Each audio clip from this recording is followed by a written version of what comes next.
Okay, we finally made it into the 8th circle, and we're going to go over a little geography lesson really quick because this one's different from all the rest. The 8th circle, as shown by this diagram, is 10 concentric rings within the 8th circle, called the Malebolge. This is where the fraudulent go. Each ring is essentially a circular trench that is slightly lower down than the last, and they are all connected with these bridges across the top. In the very center, there are ginormous wells that go down into the 9th circle. Each one of these trenches is called a bolge, and each different one holds a different kind of fraudulent sinners. So, without further ado, let's get into the fraudulent. Dante, having just disembarked from Geryon, looks down to his left and into the first bolge, and sees masses of people walking in 2 different lines going in opposite directions. Horned demons stand above them, whipping and flogging anyone who dares to walk too slow. These are the panderers and seducers, prostitutes, pimps, and those who were deceptively seductive in life. The demons represent the sinner's control over others, and in death are thus fated to forever be beaten and controlled. Dante recognizes one of these people, Vendico Caccianmico, and asks him, "Hey, what are you doing here?" Vendico reluctantly answers and stops walking to confess that he sold his sister into the sex trade to win the favor of the Marquis of Ferrara. As he speaks, a demon whips him across the back and shouts at him, quote, "Move on, you pimp, there are no women left here to sell," which is an absolutely diabolical line of dialogue. Dante is thoroughly disturbed by this and begins to walk with Virgil over the bridge to the second bolge. They move to the overlook of the second bolge, and again, a great stench hammers their noses and stings their eyes. They peer down where the flatterers lay. It is a vast trench full of human waste, with countless naked souls slogging through this disgusting and foul slush. Dante's eyes lock onto one man who he thinks he recognizes, but he cannot tell as he is, quote, "smeared with shit," and that is what the book says. If you would like to look it up, Canto 18, line 117. The man notices this and begins to scream at Dante, asking why he is staring. Dante replies, "Because if memory serves me, I know you from when your hair was dry. You are Alessio Interminelli de Luca, and that is why I pick you from this filthy fry." We do not know who Alessio Interminelli de Luca was, but he was alive at the time this story was written, so this was very insulting to whoever he was. This man begins to hit himself over the head while just screaming about his sins, as one does. Dante and Virgil pay no mind to this and begin to look across the trench further, where they see Thais, who is essentially down here for loving her partner too much and not saying thank you after she was gifted a slave. Virgil calls her a whore, and with that, the poets go to the third bolge. Before we get to the third bolge, I would like to say that this is probably the worst smelling place in hell. As I mentioned earlier, hell stinks like crazy everywhere, but in my opinion, this has got to be the worst. It is a gigantic channel of raw sewage and rotting people. I have smelled raw sewage before, and I have smelled weeks-old rotting carcasses, and I can say with the utmost confidence that the 2 of those would be enough to lay any normal person 6 feet under. There is no language I can use to accurately describe how incomprehensibly horrifying this would smell. They approach the third bolge and actually step down into it this time, and they behold the simoniacs, people who were of the clergy who committed simony, and simony is the selling of deeds, favors, and offices in the church. All around them are these very, very deep holes in the floor and walls, which are just big enough to fit a person in. The simoniacs, upon arriving in hell, are shoved headfirst into these holes and have the soles of their feet lit on fire. The heat of this fire is proportional to how guilty they are, not how guilty they feel, but how guilty they are. This punishment is symbolism of how they made a mockery of the church, thus making a mockery of the sanctity granted to them through baptism.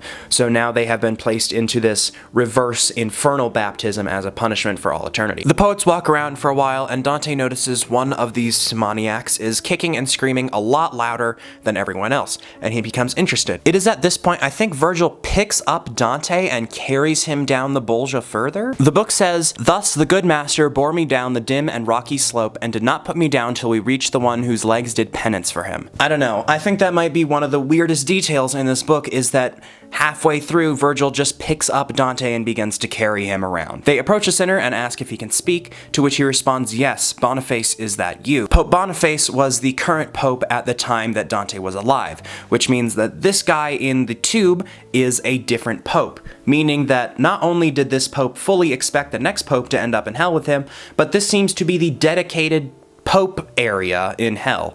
A very deep tunnel of scorchingly hot rock full of popes. There is a pope tube in hell. I know I just said that Virgil carrying Dante is one of the weirdest details, but this is actually one of the weirdest details. There is a pope tube. The pope in the tube asks Dante, Boniface, is that you? Dante says no, and the sinner begins to tell Dante his story, lamenting others and his punishment and how everyone is at fault except for him. And Dante snaps at the man and goes on a 1.5-page long rant screaming at him. I normally try and do all of my book excerpt quotes in one take, but this one is ridiculously long, so it's probably gonna have to be chopped up. So Dante says to him, and I quote, "Indeed, now tell me how much cash our Lord required of Peter in guarantee before he put the keys in his keeping. Surely he asked nothing but follow me. Nor did Peter nor the others ask silver or gold of Matthias when they chose him for the place of the despicable and damned apostle sold. Therefore stay as you are, this whole well fits you, and keep a good guard on the ill-won wealth that once made you so bold towards Charles of Anjou. And were it not that I am still constrained by the reverence I owe to the great keys you held in life, I should not have refrained from using other words sharper still, for the avarice of yours grieves all the world, tramples the virtuous, and exalts the evil. Of you was the evangelist's vision when he saw she who sits upon the waters interlocked with the kings of earth in fornication. She was born with 7 heads, and 10 enormous and shining horns strengthened and made her glad as long as love and virtue pleased her spouse. Gold and silver are the gods you adore. In what are you different from the idolater, save that he worship one and you a score? Ah, Constantine, what evil marked the hour, not of your conversion, but of the fee the first rich father took from you in dower." With that, Virgil picks Dante back up and walks up the slope of the Bolgia, heading towards the fourth. Now, I'm sure a lot of the historical references and symbolism in that monologue completely escaped you, so we're gonna go over it. This part about Matthias not being asked for silver or gold to replace the damned and despicable apostle sold is about Judas, who was expelled from the apostles after he sold out Jesus. Matthias was his replacement, and he obviously didn't have to pay an entry fee for this. Being, quote, so bold towards Charles of Anjou is about Charles of Anjou, who was the 7th son of Louis VIII of France. He became king of Naples and Sicily, mostly in part to Popes Urban IV and Clement IV. After this, Pope Nicholas III, who is the one in the Pope tube right now, took power and undid these ties with Charles. This later led to a massacre called the Sicilian Vespers, where the Sicilians killed over 4,000 French people, including Charles of Anjou. Many people at the time, and historians today, believe that Nicholas took the popehood as a political tool to gain wealth, and not to actually be the pope, which many people, including Dante, found to be completely egregious. The great keys that Dante references twice are the metaphorical keys to the popehood. The evangelist vision of she who sits upon the waters is a reference to the Bible, Revelation 17:1, where St. John the Evangelist was granted a vision of a pagan Rome. Dante interpreted this part to be about the Roman Church and the simoniacal corruption within. She is a beast with 7 heads to represent the 7 sacred sacraments, and 10 horns to represent the 10 commandments. This part about Constantine is a reference to Pope Constantine, and a little background about him. The first pope to become rich because of being pope was Sylvester I, who became rich mostly because of his successor, Pope Constantine, who was a convert. Many people think that Constantine gave Sylvester a bunch of money so that it would become like a thing. You know when you go to a drive-thru and it's like, oh, the person in front of you paid for your order, do you want to pay it forward? That's what he was trying to do.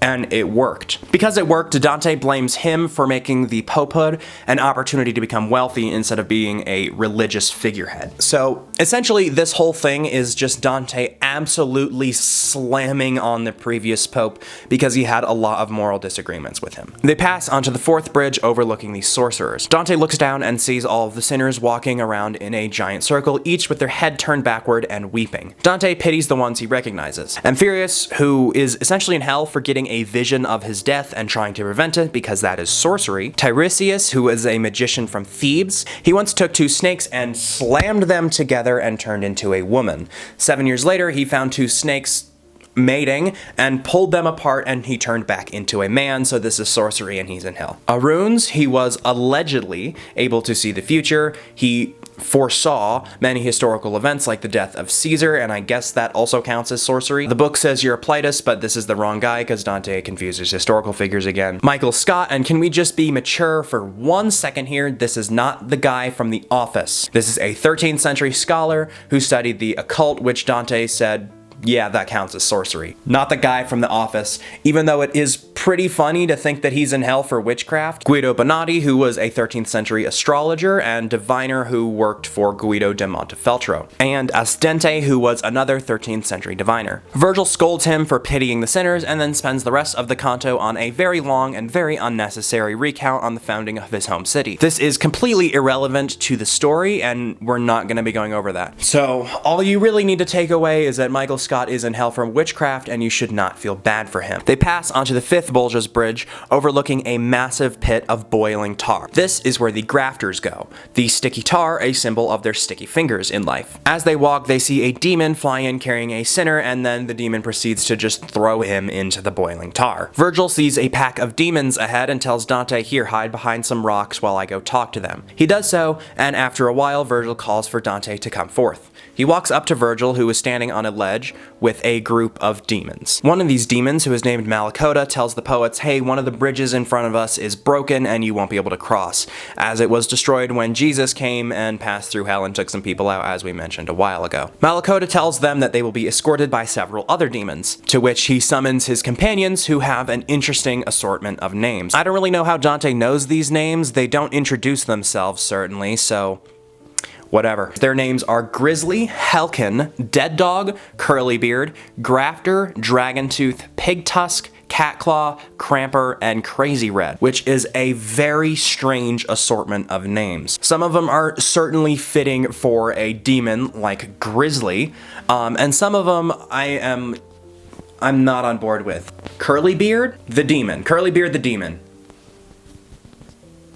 Okay. Dante is very displeased to discover that a troop of demons will be guiding him, but he doesn't really have a choice and they move onward. As they walk, Dante is looking around in this boiling tar, seeing if there's any people, and he doesn't really see that many. He does see a sinner poke his head above the tar, who gets met with very violent lashings. He walks a little further and sees a couple souls hiding underneath a ledge, sticking just their face up so they can breathe.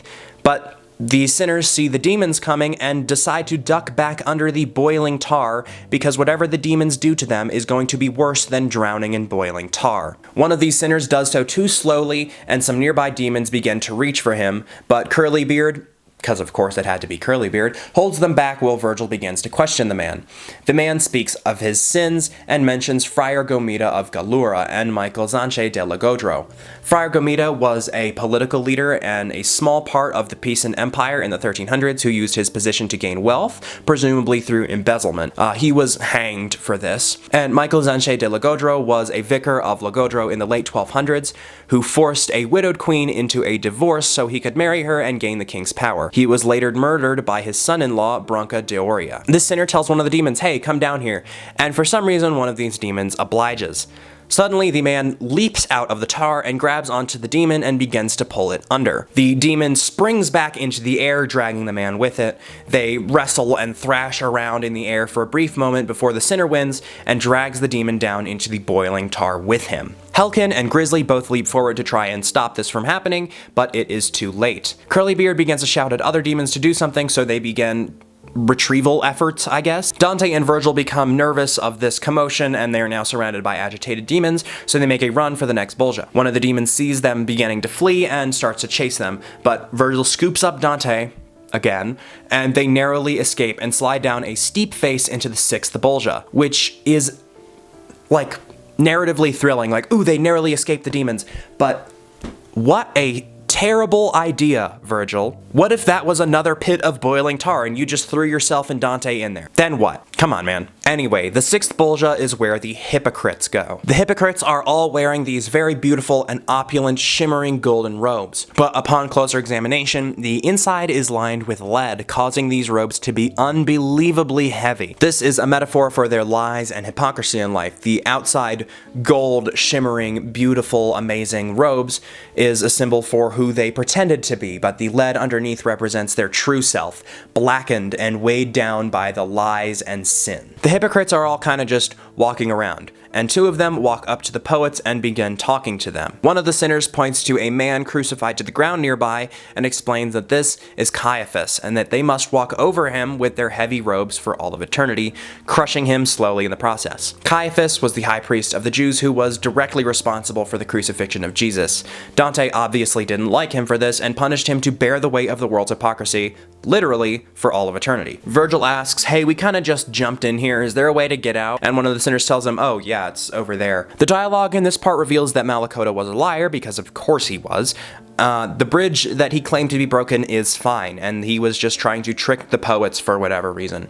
They thank the sinners, which is kind of weird, and they begin on their way. As the poets climb the bank of the sixth Bolge, Virgil lambasts Dante for being winded by it. They crest the top and climb down into the seventh Bolge, where they are greeted by a sight so terrible, Dante remarks that, quote, even now the memory makes my blood run cold with fright. The text goes on to describe that there are countless sinners strewn about, each being constricted, bound, and strangled by serpents, while other burning creatures are flying around attacking sinners, and there are other creatures with a head on each end just shaking. Dante watches as one of these flying, burning creatures dive bombs a sinner out of the air and punctures right through his neck, setting him ablaze and reducing him to ash in mere seconds. Just as quickly as it happened, the ash rises back up and resumes the shape of the sinner, coming back to life like a phoenix from the ash. The poets approach the man and begin to question him as usual. He introduces himself as Vanni Fucci, who admits to committing grand acts of thievery in his life. Fucci then goes on to tell Dante a prophecy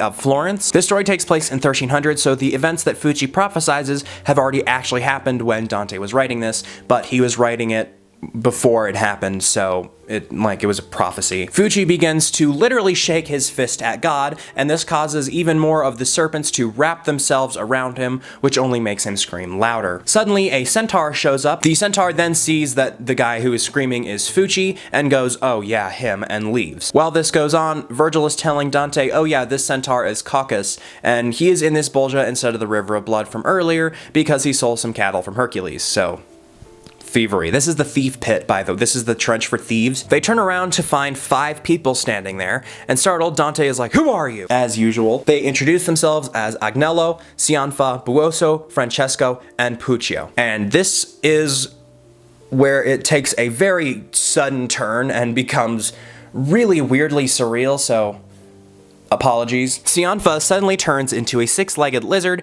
and attaches itself to Agnello. The front feet and claws sinking into his shoulders, the middle feet into his stomach, and the back feet into his thighs. The tail goes up between his legs and onto the back of his head. This lizard and Agnello begin to float in the air and melt together, their skin fusing like hot wax. Their faces melt together into some unrecognizable mass. Suddenly, this whole thing bursts into flames and begins to morph further, new limbs sprouting, and it's folding in on itself, and it's very bizarre and surreal. The transformation is complete, and a new weird-looking lizard creature falls to the ground and scampers off. Everyone kind of stands there for a second and is like, what just happened? Before Francesco turns into a lizard and forces himself onto Buoso, to which they too begin to fuse and morph together, screaming in indescribable agony, shrouded in smoke. Buoso's arms sink into Francesco's armpits, and Francesco's feet begin to grow longer. The feet begin to twist about and form into penises, and then from Buoso's penis spouts another. Their hair and skin begin to fuse together. One falls over while another one of them stays upright. His nose sinks into his face, which becomes flat, and he begins to grow ears from his temples. Eyes sprout out below these new ears, accompanied by a nose, and then these noses become long and sharp, and the ears melt back into the body and are replaced with horns. Meanwhile, one of these mouths sticks out a forked tongue into the other mouth. The smoke clears, and again this terrible creature falls to the ground and scampers away into the depths of the Bolge. Only Puccio remains, although he knows that his time will come soon. I don't have any paintings for this scene because none exist.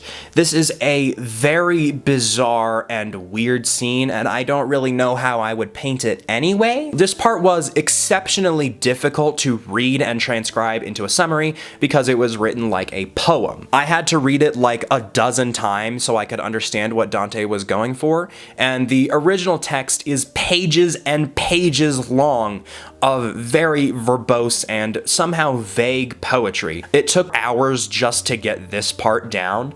I think I got it pretty good, but it's still a bit hard to understand the horrors that Dante was trying to depict. In summary, things beyond your comprehension are happening in the thief pit. Dante, seemingly unfazed, turns around from this scene and leaves, Virgil following closely. While they walk, Dante has a vision of Florence and sees that in the near future it will fall into turmoil. The text suggests that he wants to continue telling of this vision, but instead he shifts his focus into the 8th Bolgia, the resting place of the evil counselors. They continue on and see a vast space engulfed in flames, with a mass of sinners wandering through it, each carrying a burning coal in his mouth. Among these sinners are Ulysses, the Roman name for Odysseus, who was a mythological Greek king of Ithaca and the protagonist of the Odyssey, and Diomed, who is a character from Greek mythology, who was considered to be the strongest warrior of the Achaeans, only second to Achilles himself. He was a massive participant in the Trojan War, and was able to perform such spectacular acts because he was the chosen warrior of Athena, who granted him immortality. Seems like Dante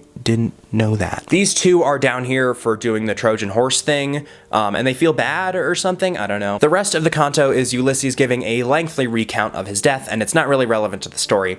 I think Dante was out of ideas for this Bolgia and was like, let's make it longer, I don't know. The poets then encounter Count Guido de Montefeltro, a Ghibelline leader in the 1200s.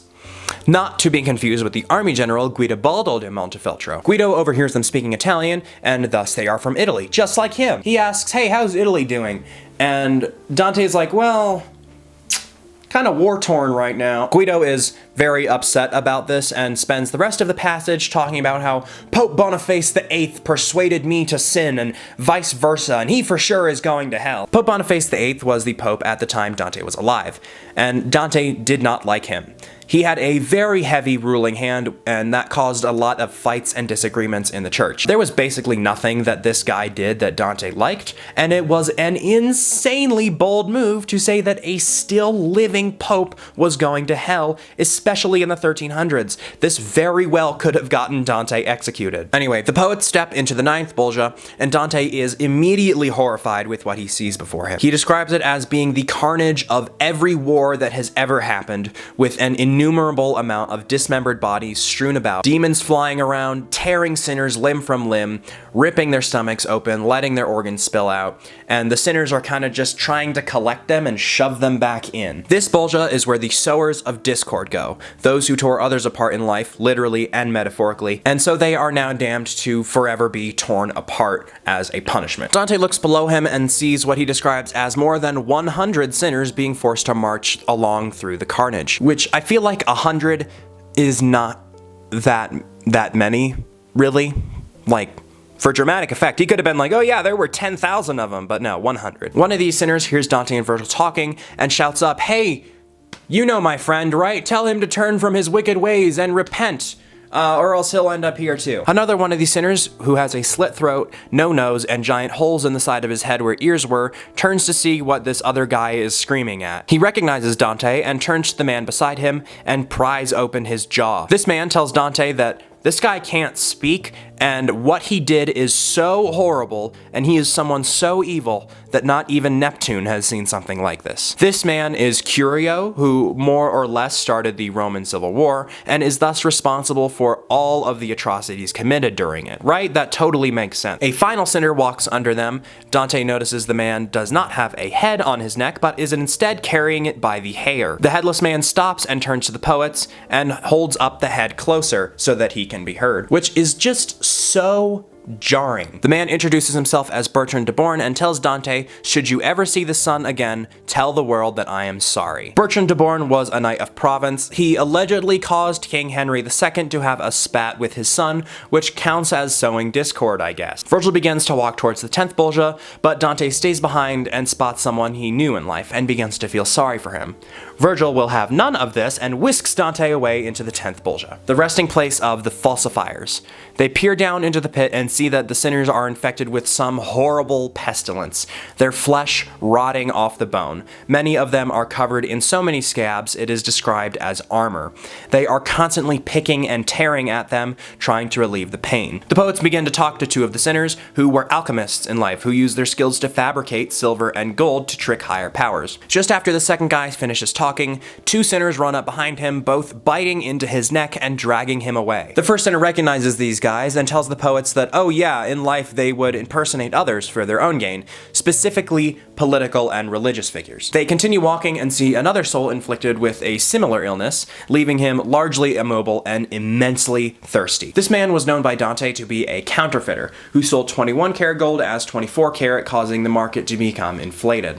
For this, he was burned at the stake. This guy begins to talk to the poets and tells him that the two lying next to him are a different kind of sinner still, the false witnesses, those who lied about others or covered up knowledge to hurt their opponents. Dante is very fascinated by this interaction and begins to feel shame over this, and Virgil very quickly forgives him. They leave the 10th Bolgia and approach the very center of hell. Dante sees what he describes as a city in the distance, so he asks Virgil. Virgil tells him, that is not a city. Dante's like, oh, what is it? And Virgil's like, patience is a virtue. They are now close enough for Dante to recognize that this is in fact not a city, but several enormous wells, each with a giant standing in it. And not like a giant like the Nephilim. These giants are Nimrod, the first king of Babylon who built the Tower of Babel, Ephialtes and Briareus, both giants waged war against the gods, Titus and Typhon, both giants who insulted Jupiter, and it is the same Typhon from the story of Pisces, and Antaeus, who is just in hell for being a giant, not any particular reason. The poets approach Antaeus, who explains his situation, and after some convincing, he picks up the poets in his enormous palm and lowers them down through the well into the 9th circle of hell. And that is where we are going to stop for now. I don't really know what this video is going to cut down to, but I feel like it's gonna be considerably longer than the other ones, so we're going to pick up the 9th circle of hell, the treacherous, in the next video.